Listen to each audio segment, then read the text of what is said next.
नमस्कार, जय माँ शारदा। अकाया वैदिक एस्ट्रो में एक बार फिर से आपका स्वागत है।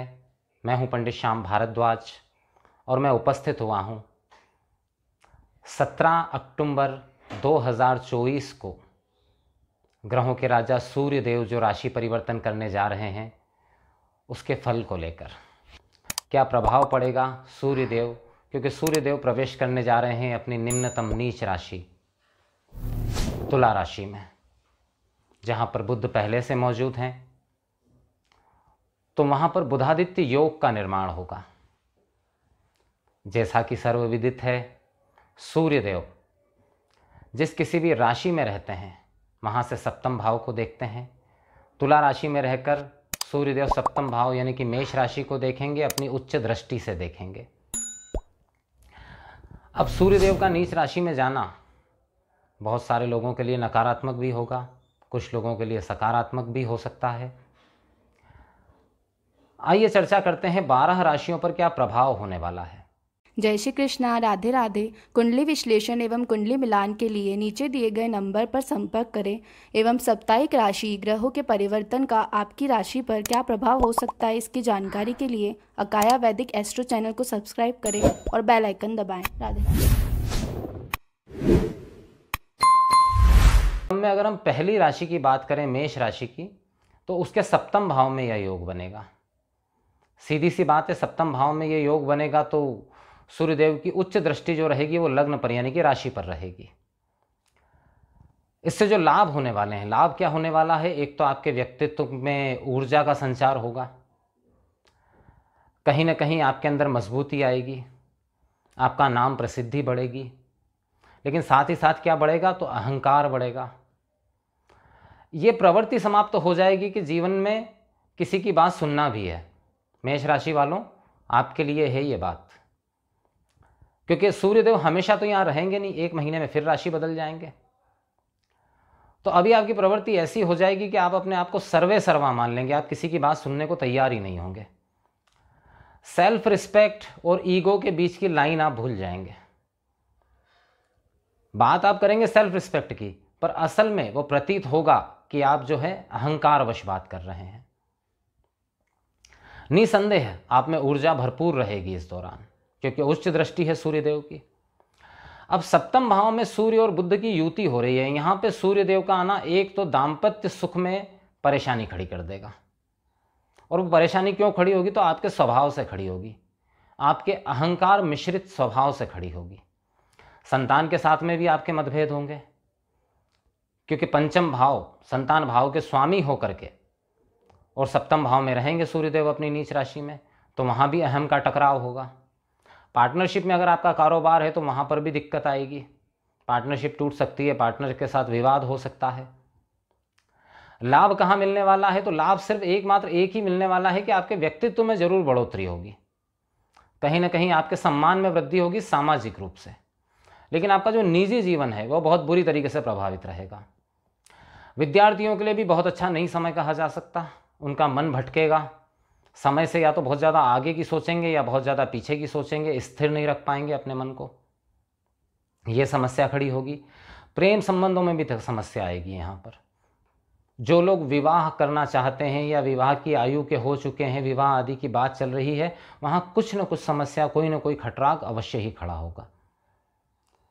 प्रेम विवाह यदि करना चाहते हैं तो पहले ये समझ लें कि सच में आपके बीच में प्रेम है या नहीं, इतना कि प्रेम विवाह करना चाहते हैं। जल्दबाजी में निर्णय मत लीजिएगा, क्योंकि इस समय अंतराल में आपके और आपके प्रेमी के बीच में मतभेद उभर सकते हैं। हो सकता है बहुत टाइम से आप प्लान कर रहे हो कि घर पे बात करें, पता चला इधर घर पे बात करें और इधर आप दोनों के बीच में ही मतभेद खड़े हो गए। तो मेष राशि वालों के लिए अगर मैं कुल मिलाकर कहूँ तो बहुत ज़्यादा अच्छा समय तो नहीं कहा जा सकता।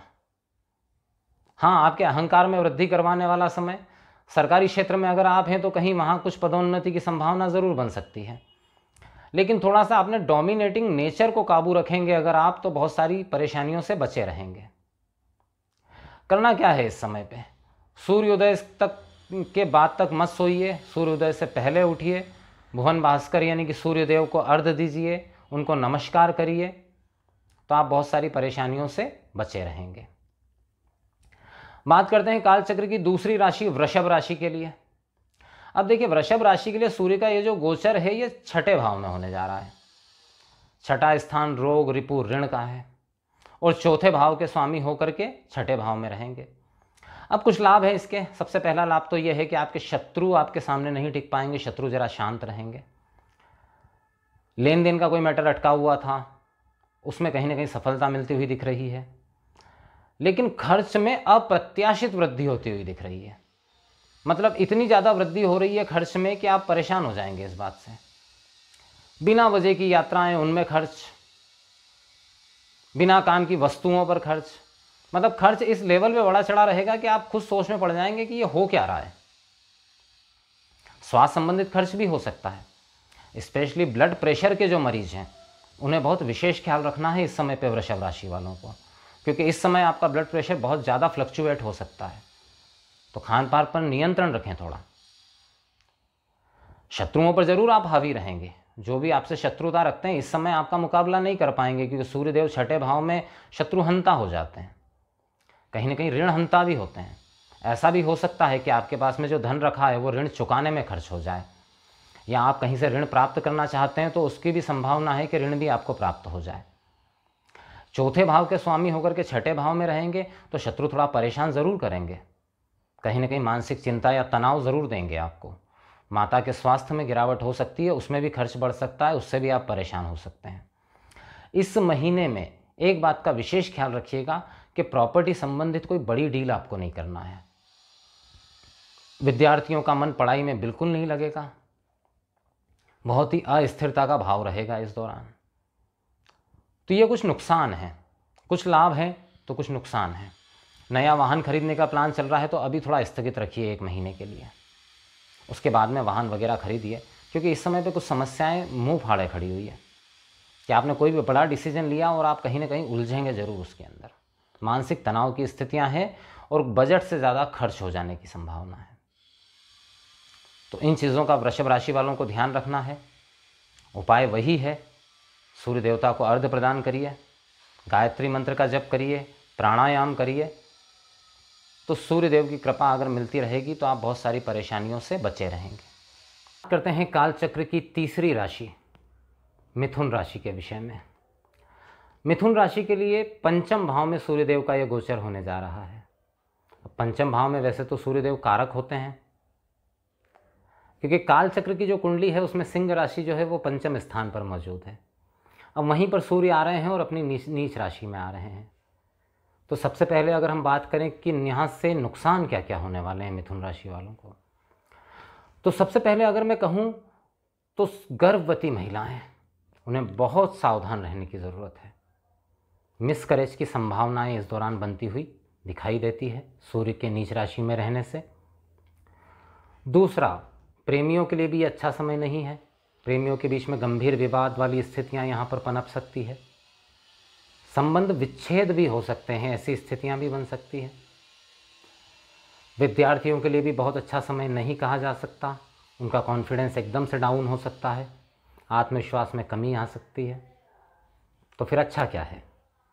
अच्छा है इनकम के मामले में, क्योंकि यहाँ से बैठकर सूर्यदेव कहाँ देखेंगे तो लाभ स्थान को देखेंगे अपनी उच्च दृष्टि से। तो धन लाभ की प्रबल संभावनाएं बनी हुई है। बहुत अच्छा धन लाभ आपको प्राप्त हो सकता है।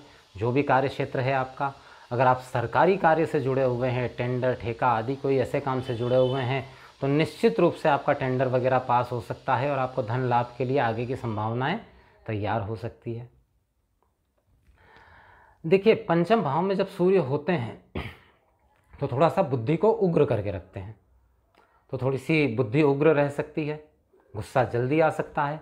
पराक्रम भाव के स्वामी होके नीच के होके बुद्धि स्थान पर बैठेंगे तो कहीं ना कहीं उग्रता में या जल्दबाजी में लिए गए किसी निर्णय से आपको नुकसान यहाँ पर हो सकता है।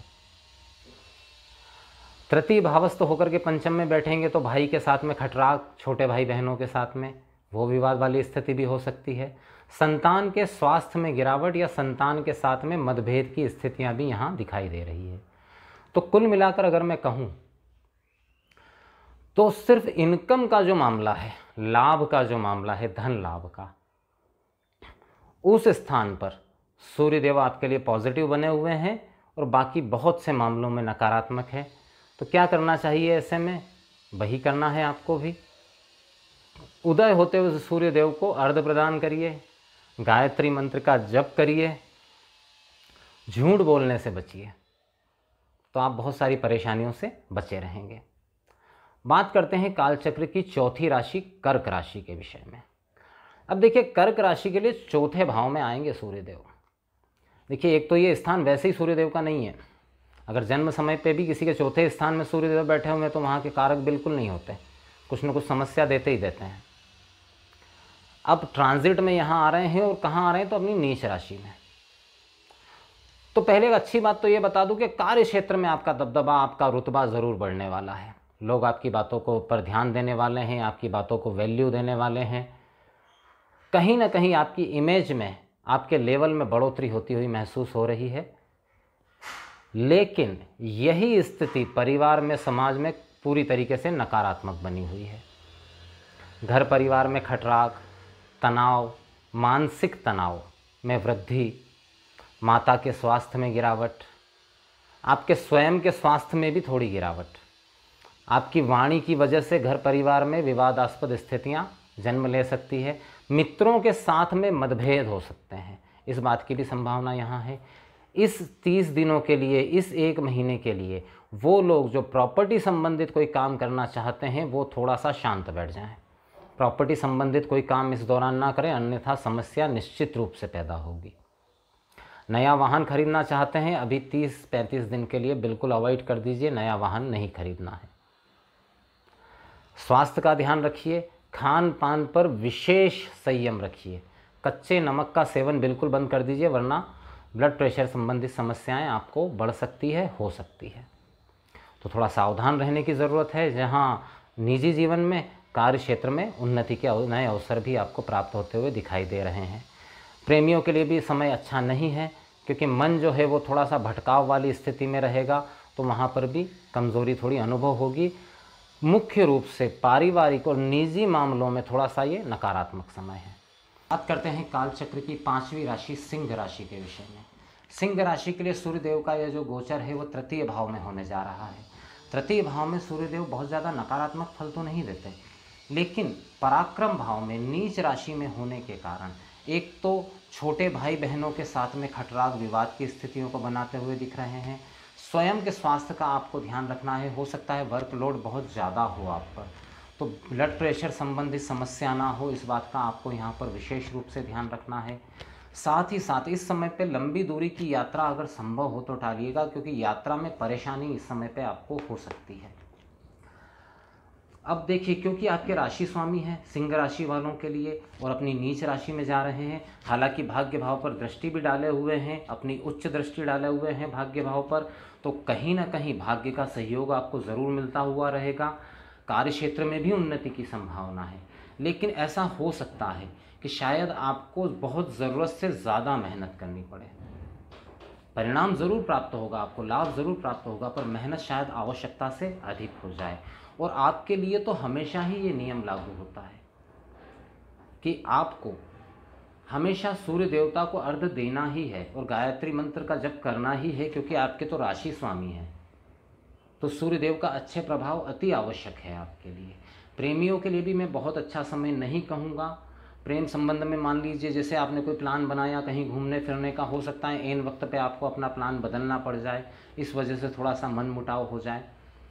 कुल मिलाकर अगर मैं कहूँ तो पराक्रम में वृद्धि जरूर है, लेकिन अहंकार भी बढ़ाने वाली है। तो अपने अहंकार को नियंत्रण में रखिएगा और जल्दबाजी मत करिएगा कार्यों में, तो आपको कोई समस्या नहीं होगी। बात करते हैं कालचक्र की 6ठी राशि कन्या राशि के विषय में। अब देखिए, कन्या राशि के लिए द्वितीय भाव में सूर्यदेव का यह गोचर होने जा रहा है। तो सबसे पहले तो इस बात को गठान बांध लीजिए कि ना बोलने में 9 गुण। जितना कम बोलेंगे, जितना संयमित बोलेंगे, उतनी परेशानियों से बचे रहेंगे, क्योंकि जितनी भी परेशानियां खड़ी होगी आपकी वाणी की वजह से होगी। आपकी वाणी की वजह से कौटुंबिक कलह भी हो सकता है, आपकी वाणी की वजह से कार्य क्षेत्र में आपको नुकसान भी हो सकता है, आपकी वाणी की वजह से ही आप कोई ऐसा कमिटमेंट कर सकते हैं कि जो बाद में आप पूरा ना कर पाएँ। खर्च आपके बड़े चढ़े रहेंगे। संचित धन में नुकसान होने की संभावना भी यहाँ पर बनी हुई दिखाई दे रही है। लंबी दूरी की यात्रा ना करें। आँखों का विशेष रूप से ध्यान रखें। आँखों संबंधित कोई समस्या, कोई बीमारी इस समय पे आपको हो सकती है, उसका विशेष ध्यान रखना है। ब्लड प्रेशर के जो रोगी हैं उनको भी अपना विशेष ध्यान रखना है, अपनी दवाइयाँ समय अनुसार लें।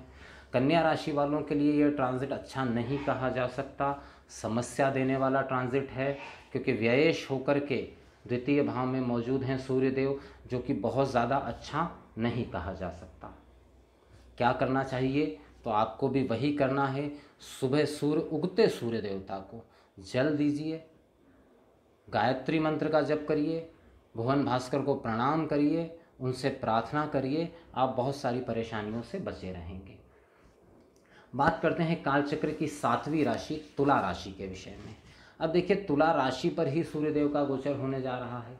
लाभ भाव के स्वामी होकर आपकी राशि पर ही रहेंगे सूर्यदेव। सबसे पहले तो स्वास्थ्य का विशेष ध्यान रखिएगा।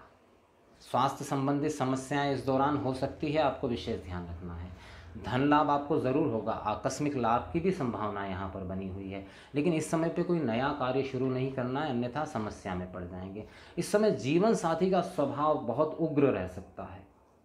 जो लोग विवाहित हैं तो जीवन साथी के स्वभाव से आप परेशान रह सकते हैं, क्योंकि उनके स्वभाव में एकदम से उग्रता आ सकती है, या बहुत ज़्यादा डोमिनेटिंग नेचर हो सकता है उनका। तो आपको थोड़ा सा संयम बरतना है, वरना विवाद बढ़ जाएगा। कॉन्फिडेंस में कहीं ना कहीं आप कमी महसूस करेंगे। जो भी कार्य आप कर रहे हैं उस कार्य क्षेत्र के अंदर कहीं ना कहीं आपके अधीनस्थ भी जो हैं वो आपके थोड़ा सा विरोध में जाते हुए नजर आएंगे आपको। इस समय पे कोई ऐसा काम मत करिएगा जो लीगल नहीं है, कोई गैर कानूनी काम मत करिएगा, वरना आप समस्या में पड़ सकते हैं। तुला राशि वालों को सावधानी से चलना है, क्योंकि वैसे भी तुला राशि वालों के लिए बहुत ज़्यादा कारक नहीं माने जाते हैं सूर्यदेव।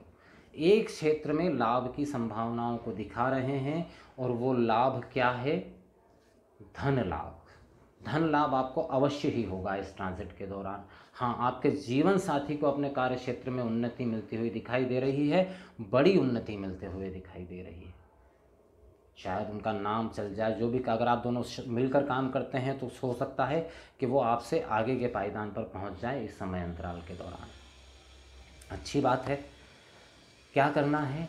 तो सूर्य देवता की आराधना करना है। आदित्य हृदय स्त्रोत का पाठ भी आप सुबह के समय कर सकते हैं, सूर्य देवता को अर्घ्य भी दे सकते हैं, और गायत्री मंत्र का जप भी कर सकते हैं। बहुत सारी परेशानियों से बचे रहेंगे। बात करते हैं कालचक्र की 8वीं राशि वृश्चिक राशि के विषय में। अब वृश्चिक राशि वालों के लिए सबसे पहले तो वो लोग जो इम्पोर्ट एक्सपोर्ट के कारोबारी है, उन्हें काम सावधानी से करना है। वो किसी लीगल प्रॉब्लम में यहाँ फंस सकते हैं। तो ज़रा पेपर वर्क जो भी कार्य है, या अगर 1 नंबर 2 नंबर कुछ करते हैं आप इंपोर्ट एक्सपोर्ट में, तो अभी थोड़ा सा सावधान रहें, कहीं किसी लीगल परेशानी में ना फंस जाएं आप। यात्रा इस दौरान परेशान करने वाली रह सकती है। यात्रा में स्वास्थ्य भी खराब हो सकता है, और जिस उद्देश्य से यात्रा की गई शायद वो सफल ना हो पाए। कार्य क्षेत्र में लोग आपके विपरीत जा सकते हैं। अगर आप सरकारी विभाग में हैं तो विशेष सावधानी रखनी है आपको। सरकारी विभाग वालों को समस्या ज़्यादा आ सकती है। हो सकता है आपके उच्च अधिकारी से आपका कोई गंभीर मनमुटाव हो जाए। एक क्षेत्र में अच्छा है। अच्छा कहाँ है कि आपके ऊपर अगर कोर्ट कचहरी केस कुछ चल रहा है तो उसमें आपको सफलता मिलने की संभावना है। शत्रु इस दौरान आपके शांत रहेंगे। आपके कुछ लेन देन के मैटर भी इस दौरान निपट जाएंगे, लेकिन खर्च अत्यधिक वृद्धि के साथ में बढ़ा हुआ रहेगा। जो लोग विदेश यात्रा करना चाहते हैं, हो सकता है उनका काम बनते बनते रुक जाए। हमेशा के लिए रुका ये नहीं कह रहा हूँ, लेकिन अभी जैसे आपने वीज़ा आदि के लिए अप्लाई किया है तो हो सकता है इस महीने काम ना बने। भविष्य में बनने की संभावना है, लेकिन इस महीने शायद ना बन पाए। तो वृश्चिक राशि वाले सावधान, क्योंकि 12 राशियों में वृश्चिक राशि एक ऐसी है जिसके लिए ज़्यादा नेगेटिव है ये स्थितियाँ। तो वो थोड़ा सा सावधानी से काम करें। हाँ, एक लाभ ज़रूर मिल रहा है, वो मिल रहा है, एक तो शत्रु शांत रहेंगे और दूसरा स्वास्थ्य में सुधार होगा। बात करते हैं कालचक्र की 9वीं राशि धनु राशि के विषय में। अब देखिए, धनु वो राशि है जिसके लिए ये अत्यंत लाभदायक है, लेकिन समस्या किनके साथ है? तो गर्भवती महिलाओं के साथ में। सबसे पहले गर्भवती महिलाएं अपने स्वास्थ्य का ध्यान रखें। दूसरा, प्रेमी जोड़ों के बीच में उग्र बहस, तीखी बहस, गुस्से के साथ में कोई बहस हो सकती है, उसमें संयत रहें। विद्यार्थियों के लिए अच्छा समय है। विद्यार्थियों की इस दौरान अगर कोई कॉम्पिटिटिव एग्ज़ाम होने वाली है या ऐसी कुछ स्थिति है तो उसमें आपको लाभ मिलने वाला है, आपको निश्चित रूप से उसमें फ़ायदा होने वाला है। बुद्धि में आपके तीव्रता रहेगी, लेकिन साथ ही साथ क्रोध में भी तीव्रता रहेगी। तो बुद्धि में तीव्रता रखना है, क्रोध पर संयम रखना है, क्रोधवश अपना काम मत बिगाड़ लीजिएगा, इस बात की संभावना यहाँ बनती है। तो धनु राशि वालों के लिए थोड़ा सा क्रोध को नियंत्रित करके चलने का समय है। बाकी धन लाभ निश्चित रूप से होने वाला है। बात करते हैं काल चक्र की 10वीं राशि मकर राशि के विषय में। अब देखिए, मकर राशि के लिए दशम भाव में सूर्य रहेंगे। एक तो सबसे पहली बात यह है कि दशम भाव में सूर्य दिग्बली हो जाते हैं, भले ही नीच के हैं लेकिन होते दिग्बली हैं, उन्हें दिग्बल प्राप्त रहता है। तो यहाँ नीच राशि में होने के बावजूद कार्य क्षेत्र में आपके प्रभाव में वृद्धि करने वाले रहेंगे। थोड़ी बहुत समस्याएं रहेगी लेकिन फिर भी आपके प्रभाव में वृद्धि करने वाले होंगे। अगर आप राजनीतिक क्षेत्र से जुड़े हुए हैं तो इस दौरान कोई पद की प्राप्ति आपको हो सकती है।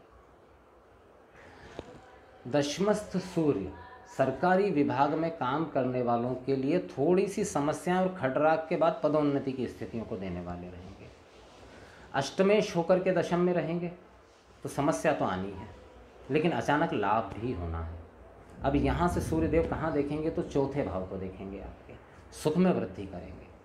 नया वाहन आप खरीद सकते हैं, प्रॉपर्टी संबंधित कोई डील कर सकते हैं जिसके अंदर आपको बड़ी सफलता यहाँ पर मिल सकती है। हालांकि इसी समय अंतराल में मंगल भी राशि परिवर्तन करेंगे, उसका मैं एक अलग से वीडियो बनाऊंगा। अब उस पर भी निर्भर करेगा कि कितनी सफलता मिलती है। प्रेम के क्षेत्र में सफलता मिलती हुई दिखाई दे रही है। अगर किसी को प्रपोज करना चाहते हैं, बहुत समय से सोच रहे हैं, तो कर सकते हैं। इस दौरान सफलता की पूरी संभावना है। मकर राशि वालों के लिए क्योंकि सूर्य दशमस्थ है तो कहीं ना कहीं ठीक है। हालांकि मैं ये नहीं कह रहा हूँ, क्योंकि कारक नहीं है सूर्य आपकी राशि के लिए, तो थोड़ा सा सावधान रहना है आपको। लेकिन कई जगह पर आपको ऐसा महसूस होगा कि काम बिगड़ते बिगड़ते आखिरी में जाके बन गया, लेकिन हाँ, मानसिक तनाव ज़रूर दे देगा वैसे में। क्या करना है? वही करना है, सूर्यदेव की आराधना करना है, सूर्य देवता को जल चढ़ाना है, गायत्री मंत्र का जप करना है। बहुत सारी परेशानियों से बचे रहेंगे। झूठ प्रपंच आदि नहीं करना है, वरना समस्या होगी। बात करते हैं काल चक्र की 11वीं राशि कुंभ राशि के विषय में। अब देखिए, कुंभ राशि के लिए भी सूर्यदेव बहुत ज़्यादा कारक नहीं है। सप्तम भाव के स्वामी बनते हैं और कहाँ जा रहे हैं? भाग्य में जा रहे हैं। लेकिन कैसे जा रहे हैं? तो नीच के होके जा रहे हैं। सबसे पहले तो दाम्पत्य जीवन में समस्या, दाम्पत्य जीवन में खटराग, समस्याएं आदि सब स्थितियां यहाँ पर निर्मित होती हुई दिखाई दे रही है। दूसरी चीज़ क्या है? पराक्रम पे दृष्टि रहेगी, उच्च दृष्टि, ज़बरदस्त पराक्रम बड़ा हुआ रहेगा। इस दौरान आप जो यात्रा करेंगे, यात्रा भी आपकी सफल होगी। जिस उद्देश्य से यात्रा करेंगे उसके पूर्ण होने की संभावना यहाँ पूरी पूरी दिखाई दे रही है। शायद जीवन साथी के साथ में आपका मतभेद ज़रूर रहे, वहाँ पर जो है असमंजस की स्थितियाँ बनी रहे, लेकिन बाकी चीज़ों में सफलता मिलती हुई दिखाई दे रही है। यहाँ बैठे सूर्यदेव भाग्य को थोड़ा बहुत तो बढ़ाएंगे ही बढ़ाएंगे, भले ही निम्नतम राशि में है। तो सिंह राशि वालों के लिए कहीं ना कहीं 50-50 वाली स्थिति है। कुछ मामलों में फ़ायदेमंद है तो कुछ मामलों में नुकसानदायक है। बात करते हैं काल चक्र की अंतिम राशि मीन राशि के विषय में। अब देखिए, मीन राशि के लिए ये सबसे ज़्यादा नकारात्मक स्थिति हो सकती है। हालांकि षष्टेश होकर के अष्टम में है तो एक विपरीत राजयोग का भी यहाँ निर्माण हो रहा है, लेकिन स्वास्थ्य को बहुत बुरे तरीके से प्रभावित कर रहे हैं यहाँ पे सूर्यदेव। ब्लड प्रेशर के मरीज, हार्ट के मरीज, उनको अपने स्वास्थ्य का बहुत ही विशेष ध्यान रखना है। चोट चपेट एक्सीडेंट की संभावना भी बनी हुई है, तो थोड़ा सा इस मामले में भी सावधान रहें। हाँ, आपको आकस्मिक धन लाभ की स्थितियाँ यहाँ जरूर बनी हुई है। आपकी वाणी इस समय पे बहुत ज़्यादा मुखर रह सकती है।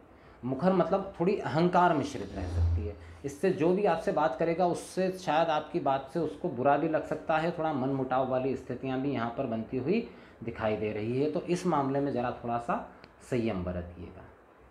क्या करना है? तो मैंने सभी राशि वालों के लिए सार्वभौमिक प्रयोग में एक ही कहूँगा, सूर्य देवता को सुबह के समय 9 बजे से पहले ध्यान रखिएगा। सूर्य देवता को जल चढ़ाना इसका मतलब ये नहीं है कि किसी भी समय जाके चढ़ा दिया। 9 से ऊपर का समय अगर हो चुका है तो फिर मत चढ़ाइए, उन पर भी एहसान मत करिए। आप सूर्य देवता पर एहसान मत करिए। दिन के 11 बजे आप जल चढ़ा रहे हैं, उसका कोई अर्थ नहीं है। तो 9 बजे से पहले अगर आप सूर्य देवता को अर्घ दे सकते हैं तो ज़रूर दीजिए। थोड़ा सा 1 चुटकी कंकु मिला लीजिए जल के अंदर, तांबे के लोटे में जल लेकर के, और अर्घ प्रदान करिए। गायत्री मंत्र से भी कर सकते हैं, ओम भुवन भास्कराय नमः मंत्र से भी कर सकते हैं, ओम सूर्य देवाय नमः मंत्र से भी कर सकते हैं, और उनसे प्रार्थना करिए। धूम्रपान आदि से दूर रहिए। कच्चे नमक का सेवन बिल्कुल कम करिए। जिन लोगों के लिए मैंने थोड़ा नकारात्मक कहा है, कच्चे नमक का सेवन बिल्कुल कम करिए, तो आप बहुत सारी परेशानियों से बचे रहेंगे। तो ये था सूर्य देव के अपने निम्नतम यानी कि नीच राशि में जाने का 12 राशियों पर प्रभाव।